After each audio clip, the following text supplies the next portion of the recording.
Steeler Nation, we are back for another great week of shows. And yes, we have some great guests lined up. I am Jay York Football. This is Mic'd Up Sports One. How are you this afternoon? I'm good. You look really tan. Have you been laying out? Have you been getting some sun? I know the weather's warmer in the Berg. You're always tan, but it looks different. Cutting the grass, HD. There you go. Doing some adult things. Yeah, fun. Yeah, for sure. But I'm going to look back at some podcasts of recent weeks and compare that your tan, because you definitely have been getting some sun, man. Wear that sunscreen, right? No, I'm all natural. But, yeah, we have a really great guest today, and we're excited to get to it. So, enough of the back and forth. Hopefully, I have this tan all summer. So let's get to it. Turn up your volume. Because you're about to listen to The Sick Podcast. Steelers Crazy. Harris Smith shields. Flacco, Polamalu takes it home. Super Bowl 43. Pittsburgh might be bound for that thanks to number 43. The sickest Pittsburgh Steelers podcast. Sports entertainment like no other. It's gonna be sick. Yeah, this man has a busy schedule, a lot of speaking engagements coming up, and we're lucky enough that he's doing one on our podcast right now. He's been the team chaplain since 2019 with the Pittsburgh Steelers. We're thrilled to welcome in Kent Chevalier. Kent, how are you? What's up, fellas? How you doing, man? Thanks for having me on the show. Pleasure. Thanks for joining us. We're pumped to talk to you. I love that hoodie, by the way. Man, I could get me one of those. Yes, sir. I love wearing hoodies like this, man. They got a great message. Mm-hmm. Of course. What's the message? So this is actually a friend of mine, man. He started something down in Washington, D.C. called the Dream Center. And, man, they are helping the community in downtown Washington, D.C., a lot of the urban setting, man, and they're just serving. So they're helping people to dream again if they found themselves out on the streets. And so I just love what they're up to. That's awesome. Yeah, that's fantastic. Let's talk a little bit about this opportunity. I want to throw it into the Wayback Machine a little bit, into 2019. Some of us have read how this came about, but tell our viewers a little bit of this story. And I know it kind of starts with a former Steelers tight end, right? That's right. Yeah. So, man, pastor for a long time in the Pittsburgh area, 22 years, in fact. And it was about year 20 that I felt like something was about to change. And I didn't know anybody who's ever, experienced something like that, man. I knew something was coming. I just couldn't put my finger on it. And it was until Vance McDonald started attending the church where I was pastor that he shared with me at that point, the Steelers didn't have a chaplain. And I didn't have a category for what does a chaplain do in the NFL? Like, what the heck is that? But God had been messing with me pretty good about my role at the church. And I love my church. In fact, I'm still there, part of it. But when Vance and I started connecting, hanging out, he asked if I would kind of formally mentor him because the Steelers didn't have a chaplain that he could ask to do that. So he sought me out. And long story short, man, he introduced me to Coach T. Coach T introduced me to a group called Athletes in Action, and Erica and I signed on as the chaplains of the Steelers in July 19. So, man, it's crazy that we're now entering our 6th season, which is wild. Vance McDonald, a great man with a great stiff arm, by the way. Probably the best stiff arm I've ever seen in my life. I was at that game in Tampa, and I'll never forget that moment. That's for sure. One of my favorite plays. When he became Vanimal. Yeah, absolutely. We made shirts and everything. Yeah, that's right. Yeah. One of the sneakier favorite plays for me in Steelers history, that's for sure. Ken, how meaningful is it for you to be doing this in your home city where you grew up? Yeah, man, it's crazy that I grew up Beaver County. Man, I went to Geneva College because my mom worked there as a lunch lady for 30 some years. So to be able, I'm a Pittsburgh born bred man. I bleed black and gold. And so to have this opportunity to come alongside guys, coaches, players, and for my wife, Erica, to come alongside their wives and girlfriends, we just count it as an extremely high privilege that we get to do this. And I don't take it for granted because I mean, I know that there are a lot of pastors, a lot of ministers that would love to be in the place that I am. But at the same time, bro, like you just realize that these guys are just ordinary dudes, just like you and me. They just happen to be incredible at their, game, their profession. And so to be able to do ministry with these guys and walk alongside of them and be available to them, almost like Erica and I kind of say this as spiritual parents, like our daughters are the age of these players that are just coming in right now. So this is wild for us. We're like almost like spiritual mentors, parents to these young men and women that are coming in. So I can't believe I get to do it, man. It's still like a part of me that like fanboy. I can't believe that I get to do this for my home team. Are you kidding me? But then moments where I realize, bro, they're just normal dudes, just like you and me. And everybody needs somebody to talk to. And so I have the privilege of being that guy, hopefully, for those guys when they come to me. Yeah, I mean, that has to be surreal, especially, being a Pittsburgher, I mean, you kind of, did you manifest it? Like, was this like, I remember when we got breakfast, last year, and you kind of talked about how everything just happened and transpired. Like, was this something that you manifested? Did you ever have it in the back of your head? Like, hey, like I can do this, or the opportunity just presented itself? No, bro, like that's the thing. I didn't even have a category for this.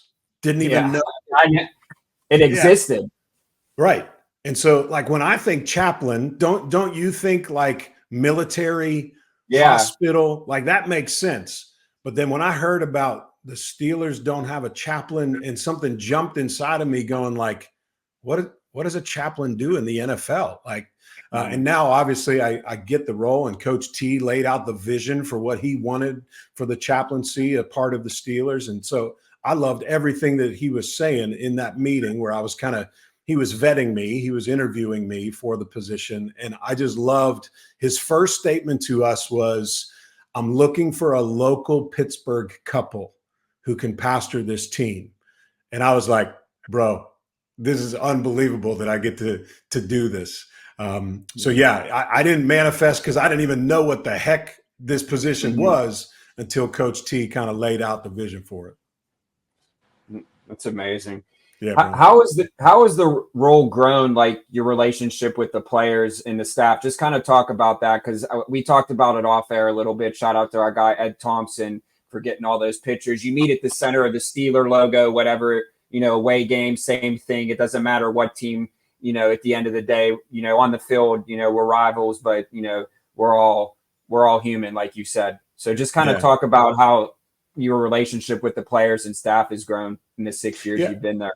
Yeah, I think like any other leadership position, man, longevity breeds that influence.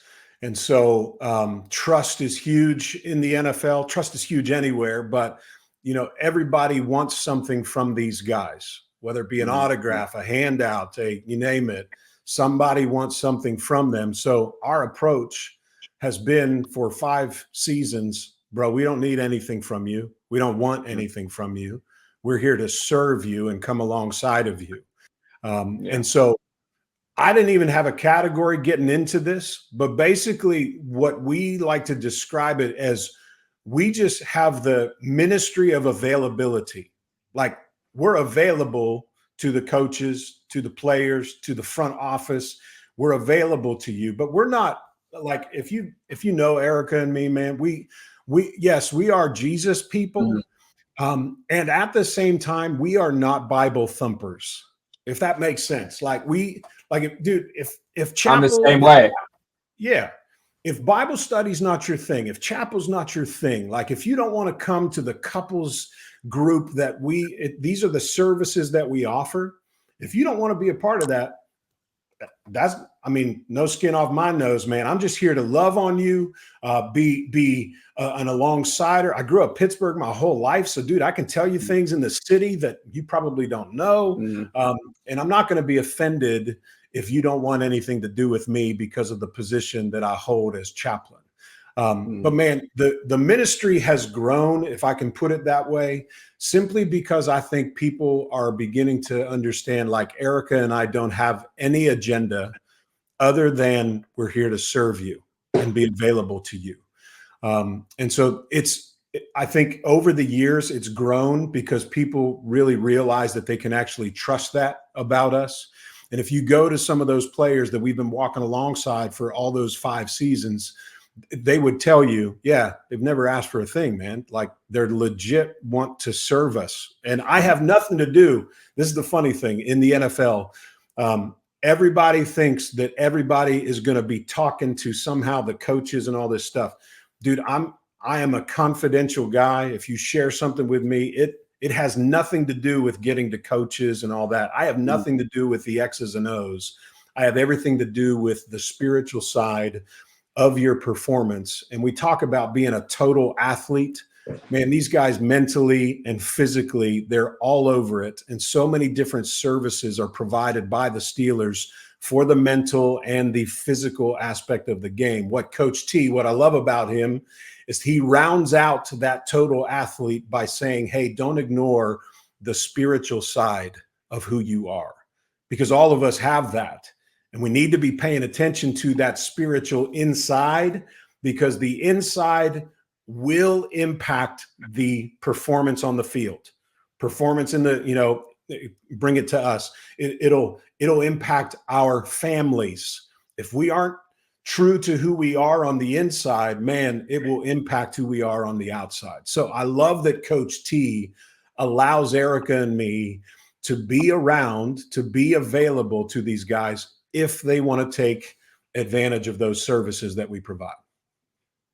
Yeah, and I think that the guys in the locker room and the staff can respect that, because like you said, they know that you're here in everything that you do, but it's not like you're like handing out Bibles like when they get up at training camp. Like, you're just more like, hey, if you want to talk, you're going through a tough time, or you just want to pray on it. I think that's great stuff. Tell us about the opportunities that you have. I know you're doing a lot of speaking engagements, and I'll throw it back over to Mike, but just talk about, you being able to share your spirit with everyone in the city Steelers organization. And I know, you've been all over now, so just talk a little bit about that. Yeah. The wild thing about this role is the platform that has given to me, in the sense of, dude, I want to steward that platform really well. And the story that we have of how this all happened for us is a really wild story of taking a leap of faith. Because when Coach T, like in that process, the whole time I thought I was being hired by the Steelers. Like, I was like all jacked, like super excited, like, bro, I'll get to be on staff with the Steelers. And when he said to me, because I loved everything he was saying until he said these words, I remember them succinctly. This position is not hired by the Pittsburgh Steelers, so I would love for you to consider joining the staff of Athletes in Action. And I knew exactly what that meant. So that means for me and Erica, we raise 100% of our salaries, 100% of our, all of our, essentially like our benefits, all of our ministry budget to do what it is that we do. And in my mind at that point, I shut it all down, because I was like, dude, that's crazy. Like, who would walk away from a secure position? Dude, I was a pastor for 22 years in the city. I had a great role. But obviously God was messing with me about what I was really trusting in this life. And it came down to it that as Coach T was telling me and talking to me, that I was realizing, man, I'm trusting in a paycheck. I'm trusting in a position, and I'm trusting in a person, me, providing for my family.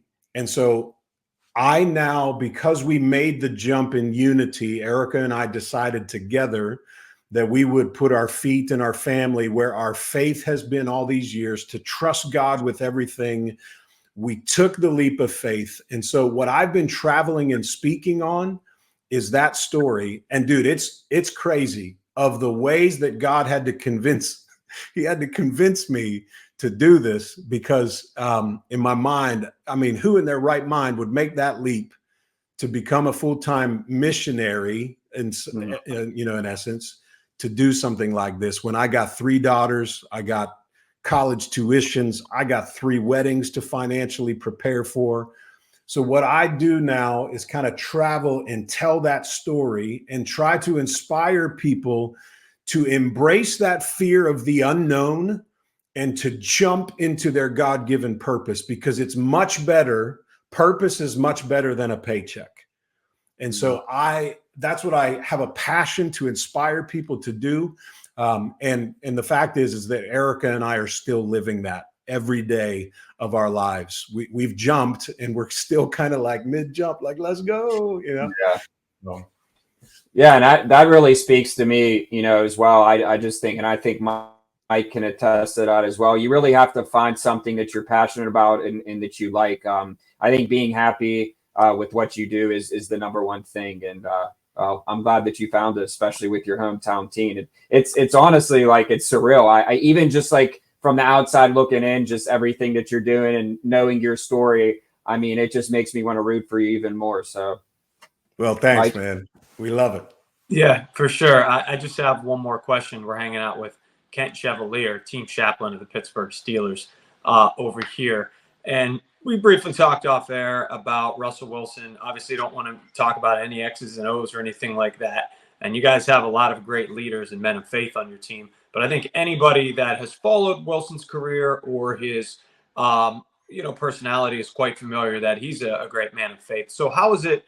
How exciting is it to add another leader to the pack? Yeah, man. So I'm excited to like meet Russell in the sense of like getting to know him. I got to meet him like real quick the day that he was in town and he did the press conference and all that. Got to meet him briefly, and then I've seen him at OTAs from a distance, but I haven't had the conversations yet with him. So, man, yeah, out on social media, I've seen that he is a faith guy, that, man, he's all in, and he's a leader in that way. I'm just excited to be able to say, like, okay, bro, how can I serve your vision? How can I come alongside you in the Steelers locker room to get you plugged into the Pittsburgh church, capital C, man? Like, here are ways that you can serve in the Pittsburgh area.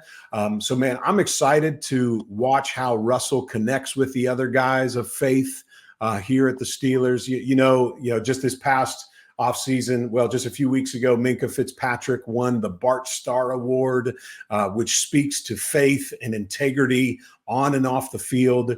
Alex Highsmith, who's been so vocal about his faith, that, man, those guys joining forces together, if they could do some serious damage, if you will, to serve the community, to push the community forward. And I'm just excited to watch how Russell's going to kind of get in behind that movement of what, let's be honest, man, the Rooney family, their motto, faith, family, football. And to get in behind that and to serve that vision in the city of Pittsburgh, I mean, come on, man. Like, this is incredible opportunity for guys like Russell, guys like Alex, Minka, others to get involved in and really start serving the community and really representing God. And there's a vision that exists in like the 1950s, that there was a group of men who stood up on Mount Washington and they said something along the lines of, we can't That's where wait Mike for used the to day. live. Yes, there it is. Mount Washington. You know, and they said, we can't wait for the day where Pittsburgh will be as famous for God as it is for steel. And I love to say in that vision, man, are you kidding me? I get to be a part of participating in that vision to make God as famous in Pittsburgh as it is for the Steelers. And so when we get to leverage that platform that God has given to all of us to move his agenda forward in the city of Pittsburgh, come on, bro, that's an amazing opportunity for Russell, for Alex, for Minka, others that I could mention, you know. And that moment, let me bring it back, JY, for 1 second. That moment of midfield is something that we call deflect the glory. So like bending the knee to the God who has given that opportunity to those men, the skills and abilities that he's given to those men, and to bend the knee to God and to say, I don't deserve the recognition. I don't deserve that praise. I don't deserve people shouting my name. I'm going to deflect that glory right back to the one where it belongs, to God himself. And so I love that we all have that opportunity, no matter if we're a football player for the Steelers, a coach for the Steelers, or whether, man, we're hosting a sick podcast, Steelers Crazy, right? I love that we all have that opportunity in some way, shape, or form to deflect that glory back to God, who's the one who's given us these opportunities. So I'm just grateful that I even have this opportunity, bro. Yeah, I mean, I think at the end of the day, I think Mike might have said it earlier, this is bigger than football. At the end of the day, we all love the game and it's entertainment for a lot of us. But like you said, that there's nothing bigger than your faith and belief in God. So love it. Hey, just had a few more questions before we get you out of here. We know you're busy. Let's kind of talk about, like, say, like, the Steelers are coming off a tough loss. How do you keep, the faith and keep the positivity rolling in the locker room after like a tough loss? Just give us an example of something like that. I think our viewers would really appreciate. Yeah, I think this is like a principle for all of us. It's not just for a Steelers when they lose. All right. So the concept of tying what it is that we do for a job, for a paycheck, to our identity is really dangerous. So my job when there might be a tough loss is to simply remind these guys, bro, this is your job. This is not who you are. And to be able to separate that from their identity. Their identity cannot be in a ball, because you guys know the NFL stands for not for long, right? And that ball will chew them up and spit them out. And so they have to be able to, you and I have to be able to separate our work from our identity. We are not what we do, right? We might be good at what we do, but we got to be careful not to tie our identity to it. So I feel like that's my job, to help guys realize that their identity is not in a football, in wins and losses.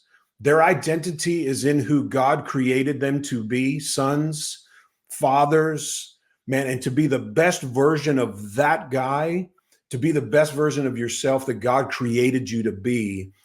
And that cannot be the foundation of a football, because, man, you'll be wobbly all the time if that's the case. So that's how I kind of come alongside of those guys with that kind of, dude, identity. You got to be thinking it. And that's that portion of like the total athlete. The spiritual side of who we are on the inside, if it's tied to what we do on the outside, that's going to be a tough going for all of us. Yeah, that's a good perspective. Before we get you out of here, just tell us what you got on your plate. Obviously, you're going into your 7th season with the Steelers, correct? Sixth. Yeah, this will be the 6th. Okay, correct. So 6th season, and outside of everything, do you have any speaking engagements? And then just tell everyone where they can find you. I know you have a website as well. And as always, we'll have to do it again. But this has just been great. This has been a really good episode. So thank you. Good, bro. Yeah, I have the privilege, man. So being a pastor for 22 years in Pittsburgh, now 25 years doing what I'm doing, essentially, like, I have the privilege to go and speak to all kinds of different groups, man. So I was just preached at a church, on this weekend. And then I got the opportunity to speak to a football team just the other day. And I spoke to a baseball team last month. And I just got off going to the Purpose Summit, telling our story of purpose is much bigger than a paycheck. Gold sport chaplain now. Yeah. And so, like, to be able to, I can't believe I get to do what I do. Like, I love it. It is a blast. You have to pinch yourself sometimes. Exactly, man. And I think that like, when all of us find our purpose, like, we all have to pinch ourselves in that moment of like, are you kidding me? I get to do this. And bro, like, I get a paycheck from it. Like, that's crazy to me. And so the next few weeks, man, as we lead up to, so like rookie mini camp, man, is coming, and I'll preach at chapel, right? And then the following week after that, it's a ton of relationship building with the new rookies that are going to be coming in town. And then that following weekend, I'll be preaching at a church locally, and then, preaching at a men's gathering that's coming up. And so those types of opportunities I got going on. And I love speaking, because I feel like God has gifted me with that, to speak publicly, and it's a passion of mine. And then obviously being a pastor all these years, man, I love to preach. And so to have that opportunity to preach or speak at different events, people, if they want that, man, like you can find us. Like we just have this little website. Erica and I call ourselves Team Chevalier.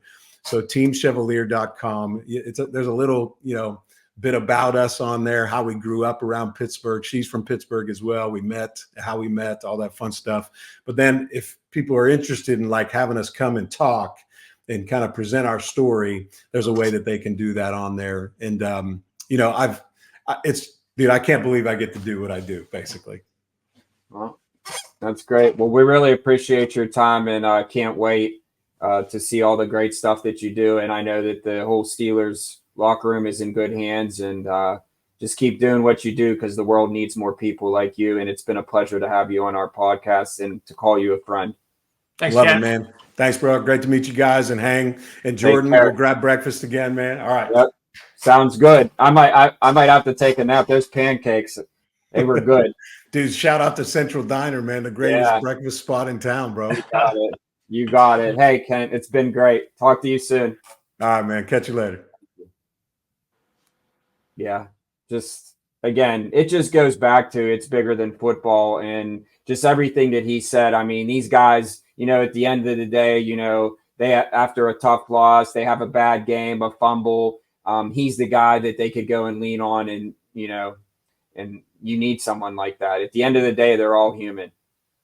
Yeah, I mean, it's bigger than sports. There's no question about it. That guy's not just important to the Steelers locker room. He's important to the city of Pittsburgh, and probably there's no geographical limit. I mean, he's important to the world. So it's good to have positivity. It's good to have self-reflection, optimism. And, it's great hearing about guys like Minka winning the Bart Starr Award. I didn't know about that. Alex Highsmith and his leadership, right? Because sometimes on the field, people are like, yeah, he's maybe a little quiet, a little, less vocal. But that's something you hear right there, and it could immediately change your outlook on him. Just Russell Wilson, I'm intrigued by how he'll fit in that, element as well, based on obviously what everybody's quite familiar with in regard to his personality. So, yeah, man, it'll be interesting to see how it comes together. That's for sure. But regardless of what happens, coming together. Regardless of what happens, right, at the end of the day, it doesn't really matter. Yeah, and that's the truth of life, I guess you could say. But yeah, I'm gonna go work on my tan. I gotta cut the grass and weed whack. Exciting stuff here. So yeah, I appreciate everyone as always. We appreciate you. We love you, and we'll be back at the end of the week with another great show. Thank you, Kent. And faith, family, and football, baby. Go Steelers. Do you have any closing remarks? Or are we going to leave it at that? Ooh, that was good. Leave it at that. Faith, family, football. Till next time. Thank you, Steeler Nation. And that's a wrap. Hope you don't miss us too much until next time. Follow the Sick Podcast Steelers Crazy on YouTube, Instagram, Facebook, Google Play, and Apple Podcasts.